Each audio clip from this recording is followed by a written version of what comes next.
അധ്യായം 16 1 മുതൽ 12 വരെയുള്ള വാക്യങ്ങൾ.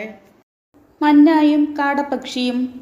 ഇസ്രായേൽ സമൂഹം ഏലിമിൽ നിന്ന് പുറപ്പെട്ട് ഏലിമിനും സീനായ്ക്കുമിടയ്ക്കുള്ള സീൻ മരുഭൂമിയിലെത്തി. ഈജിപ്തിൽ നിന്ന് പുറപ്പെട്ടതിൻ്റെ 2-ാം മാസം 15-ാം ദിവസമായിരുന്നു അത്. മരുഭൂമിയിൽ വെച്ച് ഇസ്രായേൽ സമൂഹം ഒന്നടങ്കം മോശയ്ക്കും അഹ്റോനും എതിരായി പിറുപിറുത്തു.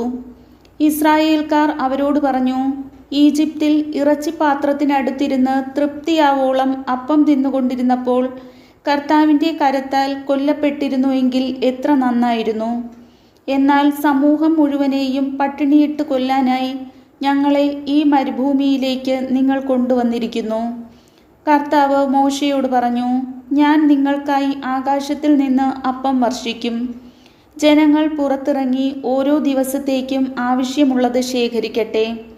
അങ്ങനെ അവർ എൻ്റെ നിയമമനുസരിച്ച് നടക്കുമോ ഇല്ലയോ എന്ന് ഞാൻ പരീക്ഷിക്കും. 6-ാം ദിവസം നിങ്ങൾ ശേഖരിക്കുന്നത് അകത്തു കൊണ്ടുവന്ന് ഒരുക്കി വയ്ക്കുമ്പോൾ അത് ദിനംപ്രതി ശേഖരിക്കുന്നതിൻ്റെ ഇരട്ടിയുണ്ടായിരിക്കും.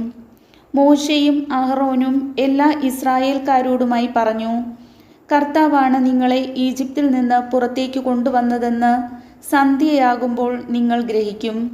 പ്രഭാതമാകുമ്പോൾ നിങ്ങൾ കർത്താവിൻ്റെ മഹത്വം ദർശിക്കും.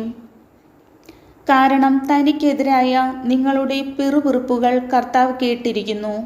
ഞങ്ങൾക്കെതിരായി നിങ്ങൾ ആവലാതിപ്പെടാൻ ഞങ്ങൾ ആരാണ്? മോശ പറഞ്ഞു, നിങ്ങൾക്ക് ഭക്ഷിക്കാൻ വൈകുന്നേരം മാംസവും രാവിലെ വേണ്ടുവോളം അപ്പവും കർത്താവ് തരും. എന്തെന്നാൽ അവിടത്തേക്കെതിരായുള്ള നിങ്ങളുടെ ആവലാതികൾ അവിടുന്ന് കേട്ടിരിക്കുന്നു.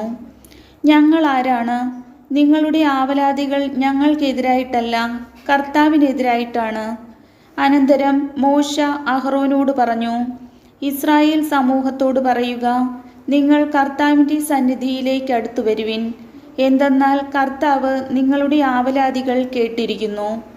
അഹ്റോൻ ഇസ്രായേൽ സമൂഹത്തോട് സംസാരിച്ചപ്പോൾ അവർ മരുഭൂമിയിലേക്ക് നോക്കി. അപ്പോൾ കർത്താവിൻ്റെ മഹത്വം മേഘത്തിൽ പ്രത്യക്ഷപ്പെട്ടു. കർത്താവ് മോശയോട് അരുളി ചെയ്തു, ഇസ്രായേൽക്കാരുടെ പരാതികൾ ഞാൻ കേട്ടു. അവരോട് പറയുക, സായംകാലത്ത് നിങ്ങൾ മാംസം ഭക്ഷിക്കും, പ്രഭാതത്തിൽ തൃപ്തിയാവോളം അപ്പവും. കർത്താവായ ഞാനാണ് നിങ്ങളുടെ ദൈവമെന്ന് അപ്പോൾ നിങ്ങൾ മനസ്സിലാക്കും. കർത്താവിൻ്റെ വചനം.